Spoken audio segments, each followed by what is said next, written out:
When tending to your tomatoes this season, have you noticed any plants standing out and not in a good way? It can happen overnight. Your plant that was thriving yesterday is now a sad, discolored, droopy mess. But don't panic. Be proud that you were paying attention. And with a little bit of action now, you might just save the day. A scary word you're bound to hear when you start growing tomatoes is blight. The most common is called early blight. But early blight is a bit of a misnomer. It often starts to show itself around mid-season.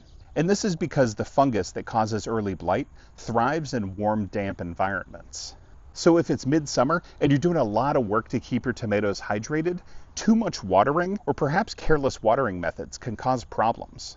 Early blight is caused by fungal spores that are soil-borne. So, soil that bounces up onto your plants during watering or rain showers can introduce these spores to the lower leaves.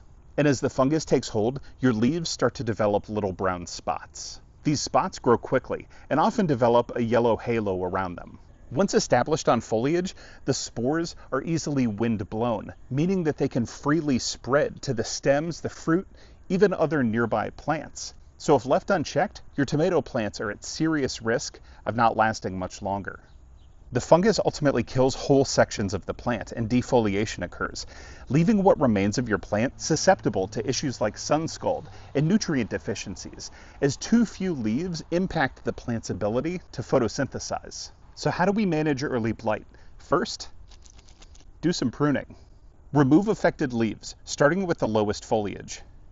Starting low when pruning does double duty, as you're also opening up room on the bottom half of the plant to help promote airflow. Don't be shy when pruning. You can take up to 1/3 of the plant's leaves at once and it'll be fine. Also, remove any fruit that looks like it might have been impacted by the blight. And be sure to prune just one plant at a time, and then sanitize your pruning shears by wiping them with or dipping them into a bleach or alcohol solution. You're trying to save this plant, so err on the side of aggressiveness as you prune.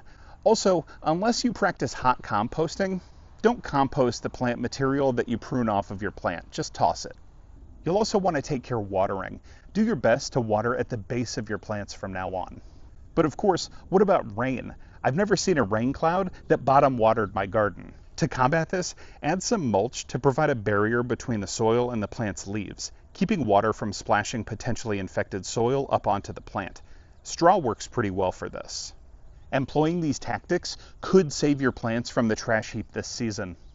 But also recognize that it likely means that the soil in your bed houses this fungus. And to keep this from coming up season after season, you can try to employ some different methods, like solarizing your soil by covering it with a plastic sheet and letting it heat up to kill the spores.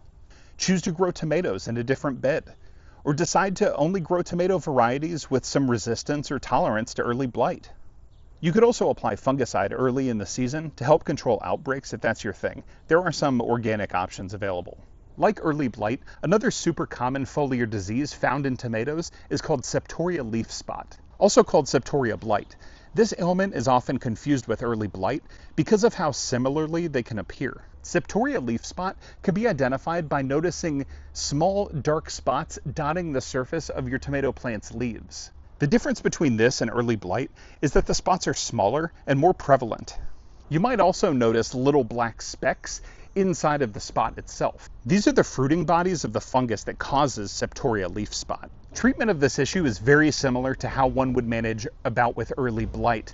Just make sure that you're being diligent in pruning, watering, and mulching. And at the end of the season, remove the plants entirely and discard them. Don't let them overwinter in your garden, and don't compost them.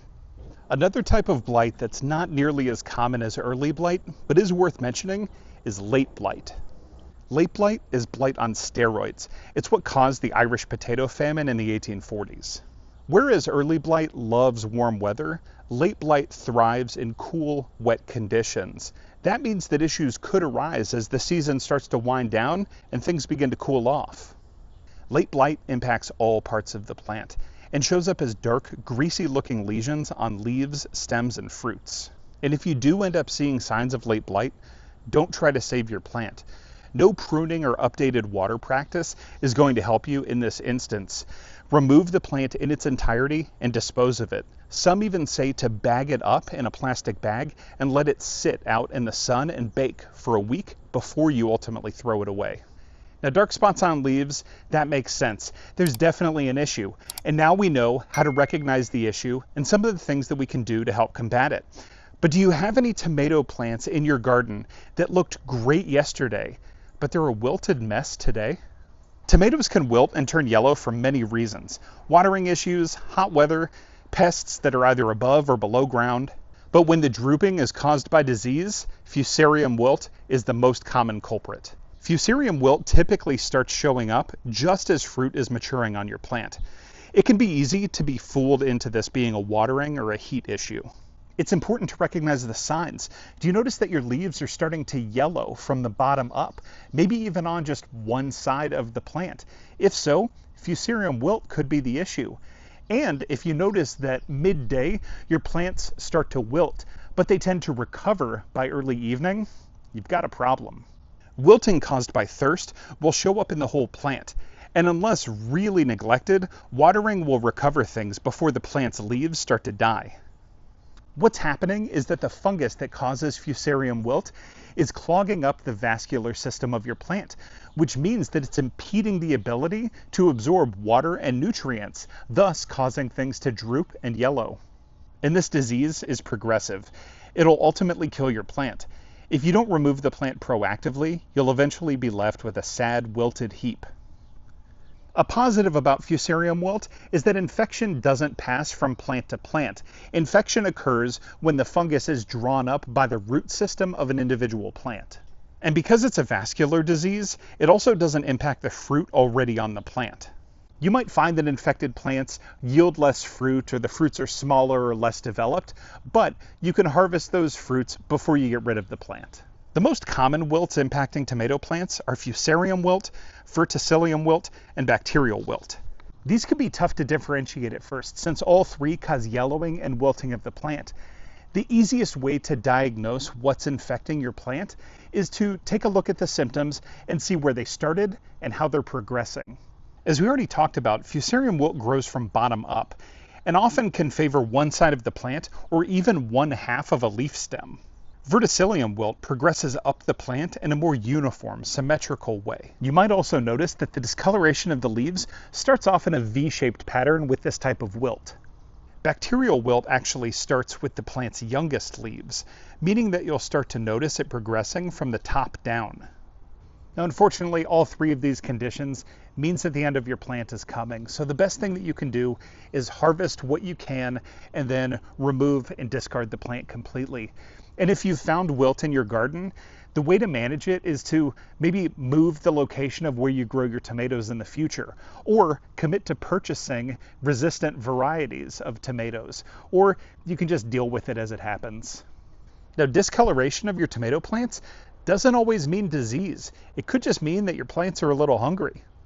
Leaves changing colors could be a sign of poor nutrition, which might indicate a need for fertilizing. Or there could be stress on the plant that's keeping it from absorbing critical nutrients in the soil. One of the most common colors you might see your leaves turn is yellow. This is called chlorosis. It's the yellowing of leaves that happens when they can't produce enough chlorophyll to green up. And there are a lot of reasons why your tomato plant's leaves might turn yellow. It could be nutrient deficiency of iron, magnesium, or potassium. It could be that the pH of your soil is off, or your tomato plants actually have inadequate access to sunlight. Make sure you're feeding your plants, especially if you're growing in containers.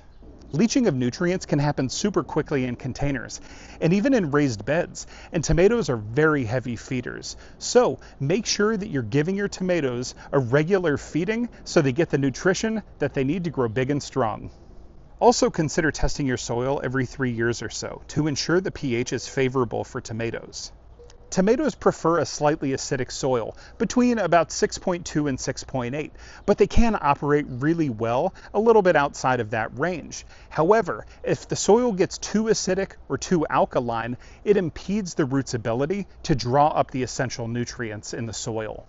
Also, make sure your tomato plants are getting a good bit of direct sunlight. Tomatoes need at least 6 hours of direct sunlight in order to thrive.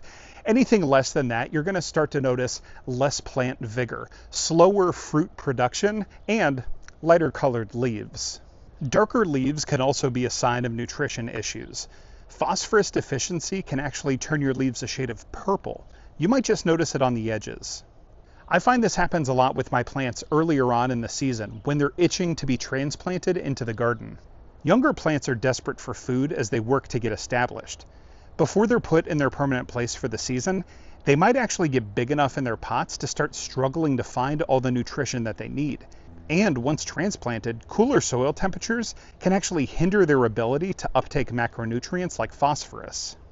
It typically passes once your plants get established in the garden, but if you happen to notice mid-season any of your leaves starting to turn purple, you might want to give the plant a nice dose of phosphorus. There can be a lot of reasons why your tomato plants don't look like themselves. Disease, stress, nutrition can all play a part. But don't panic. Learn the signs and you'll be equipped to handle any issue that gets thrown your way. Now, sadly, some of these conditions will mean it's the beginning of the end for some of your plants, but other conditions are absolutely manageable. And the great thing about gardening, there's always next season. Happy growing.